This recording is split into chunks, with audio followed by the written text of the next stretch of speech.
各位朋友你好，喺過去嘅日子裏邊咧，就 AI 相信大家都成日接觸得到。咁最近咧，我亦都睇到 AI 有一個好特別嘅經歷，同大家分享一下。咁話說咧，我睇到一個視頻，咁等陣我都會擺喺我呢個描述欄裏邊。視頻裏邊咧出現一位老人家，咁呢位老人家咧個面口好熟口面喎，咁但係又唔係成日會見到。咁但係以我記得咧，佢已經過咗身㗎啦。咁佢係邊位咧？佢就係查理蒙格。查理蒙格咧其實就係巴菲特嘅最好拍檔。咁喺以前嘅日子，當巴菲特做任何投資之前咧，佢都會同蒙格去商量。咁喺裏邊會大家去商討一下，大家對呢間公司呢個投資決定嘅睇法。咁之前有睇過佢哋一啲嘅對話啦，都相當之精彩嘅。咁但係喺視頻裏邊，點解呢個老人家會坐喺度用廣東話去講出佢嘅睇法，同埋對我哋而家2025、2026甚至係中年人、老年人一啲投資嘅時候一啲建議呢？咁50歲之後嘅理性生活建立喺3件事上。氣質、簡單同耐力。氣質意味住當別人失去冷靜嗰時，保持你嘅冷靜。原來佢係用 AI 咧將查理蒙格嘅書咧去讀出嚟嘅。咁我就去揾翻查理蒙格寫嗰啲咩書咧，咁就以下呢幾本。咁其實咧都有好多響坊間唔同嘅書去引用佢嘅諗法、投資智慧嘅，咁大家可以再參考翻。不過我睇到呢啲視頻嘅時候咧，就發覺都幾好。咁先唔好作為一個投資決定嘅參考，但係聽一聽佢裏邊一啲讀書裏邊嘅資訊咧，亦都可以啟發到我哋了解一下呢個老人家當時佢係點寫佢自己見到嘅投資市場心路歷程嘅。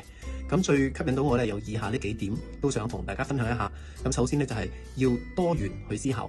咁喺佢嘅人生裏邊，佢經歷過留意幾年嘅大衰退，有唔同嘅股災、經濟嘅轉型。咁佢得出一個結論就係要多元去思考，用唔同嘅角度，用數字、用計算機去計一計，究竟我哋將會做呢個投資有啲咩嘅風險。第二個就係逆向思維。咁呢個可能大家成日都會聽，就係別人恐懼嘅時候，我就要貪婪。咁係咪淨係咁樣呢？咁其實原來佢都講多咗好多內容喺裏邊，其中就係容錯率。容錯率就係當我哋做錯呢個決定嘅時候，有幾多空間可以去扭轉呢？咁佢舉咗一個好好嘅例子，就係如果我哋嘅投資跌到50%，要追翻呢50%咧，其實需要有100%回報先追得翻，所以投資要好謹慎咯。第三咧，佢就提出一個觀點係長期主義，同埋持續揾到一個好嘅價值先至去投資嘅。咁長期主義，我諗係而家呢個世界比較少諗嘅，就係呢個世界乜都要快，咁但係長期有得佢慢慢回報，有得佢增長，複利息係你最好嘅朋友。喺書裏邊咧，佢經常會提到。